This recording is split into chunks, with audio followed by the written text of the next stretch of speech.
If you have MLB The Show 24 and are looking to create an expansion team for your franchise, this video is for you. In my series, the Montreal Expos, I created an expansion team, and today I will go over how I did it and how you can implement that into your series and possibly even create a big league of expansion teams. And this is the final product. This is what we are looking at. And if you want to do this in your save, this is the video for you. So first things first, you have to pick the team you are going to replace. And my suggestion would be to replace a team that doesn't have many high overall players. Now, this could be the Rockies, but my two candidates that would be best for this is probably the Washington Nationals. They have one 80 overall player, and that's Lane Thomas at 83 overall. Or you go with the Oakland Athletics, who will soon be the Las Vegas Athletics. But there is one caveat to this expansion team creation, that you have to replace a team. So that is what it just is right now with MLB The Show. Until they add it maybe in a future date, that's what we're kind of held to. So from the main menu, go to roster control and first go to player movement. Now, what this will do is allow you to trade with not any stipulations at all. So you can go 1-for-1 for each trade, but there is no, decline trades. You just trade at will. So pick the team you will replace. In our example here, we will replace the Nationals, and then go to the free agents. And basically what you are going to do is select all the players in your organization and trade them into free agency. This will basically release them and allow you to replace them with generated players in the game. So some of these guys that are rated low are generated from the game itself, but some are actually real life. So you may want to pay attention to some of these guys. But if you do want to keep some of these guys out of free agency, what I suggest is selecting the player, obviously trading them, and then doing some sort of randomizer. So trading them to a random organization. In this case, we want to keep Dylan Cruz out of free agency. So we found the Seattle Mariners, and what I will do is trade him to the Mariners for one of their lowest position prospects. So I did center fielder for center fielder here. It ended up being Isaiah Gilliam.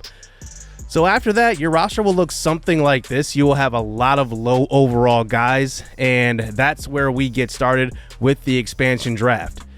You can hit pause right here to see what my rules were when doing the expansion draft, but in a nutshell, we could not select anybody over 75 overall and nobody over C potential. So it was all C potential guys.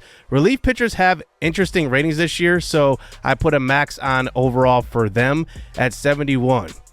So now what you would do is that same process. You would do the trades and basically trade any of the generated guys that you created for your entire roster and trade them for players you want to draft. So Garrett Cooper is a good candidate. He is C potential. The max potential, the max overall we can draft is 75. He is just under that at 74. He is older, but he's a good piece at least to start out. He could be one of your picks.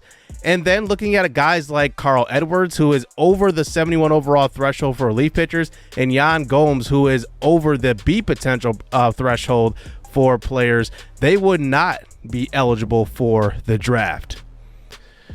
So after that, after you're done with that, and one suggestion I do suggest is to trade, or actually to save your roster after you do like a mass overhaul of trades there, just to make sure you have save points. You go into franchise, select the team you do want to replace, and hit RB or R1 depending on your system, and then add the custom team, and then you're good to go. You add them straight in there, either creating them or loading a team you already created, and that's it. Another tip I have is before going into the series, go to Stadium Creator and check out some stadiums, get your custom stadiums, and I also suggest going to stadium assignments in the franchise and assigning stadiums to your minor league teams also. So I would grab the minor league fields for your real minor league teams and then replace them in the game. It just makes it a little more fun, a little more realistic. And if you really want to go deeper, I would do it for all of the minor league teams in your team's division. Also, get their stadiums and put them in the game. There is a max on the amount of stadiums you can have. I believe it's 20 or 30. I'm not sure, but I would highly suggest that. So that is how you create an expansion team. And I hope you guys enjoy your franchises this year. I'm having a lot of fun with the Expos, and if you have time, go and check that out. It's on my channel. I'm having a lot of fun with it. Ending season 1 pretty soon. So we are getting into the nitty-gritty of the series. So I hope you guys enjoyed this video, and I hope you guys build your dream expansion team. Have a great day. I like getting money, I got time to get it. Target on me, so my car's a tenant. Dancing with the devil, I don't bargain with it. Bobbing in the dash, and the stick is with it. And I hit the 4-5 on the west side. But I'm from the east side, this how we slide. This how we ride, yeah, this how we ride.